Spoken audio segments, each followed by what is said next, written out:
பூவை சிவரகு பச்சை மாமலை போல் மேனி பவளவாய் கமலச் செங்கண் அச்சுதா அமரர் ஏரே ஆயிர்தம் கொழுந்தே என்னும் இச்சுவை தவிர யான் போய் இந்திர லோகம் மாலும் அச்சுவை பெருணும் வேண்டேன் அரங்கமா நகருளானே என்று தொண்டரடிப்புடி ஆழ்வார்.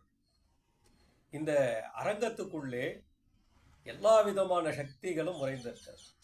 இந்த பிரபஞ்சத்தினுடைய அனைத்து சக்திகளும் இறைவன் மனிதனுக்கு கொடுத்திருக்கிறான். நம்ம இறைவனை நோக்கி சிந்தனை செய்யும் பொழுது அவன் அருள் நமக்கு கிடைக்கிறது. அப்பதான் மனிதனும் தெய்வமாகலாம் என்று சித்தர்கள் சொல்றாங்க. அப்போ மனிதனை தெய்வமாக்கக்கூடிய சக்திகள் மொத்தமே இறைவன் நமக்கு கொடுத்துட்டு இருக்கிறார். இதை வாழ்க்கையிலே நாம் பயன்படுத்தி இதை புரிந்து கொண்டு வாழ்க்கை வாழ வேண்டும்.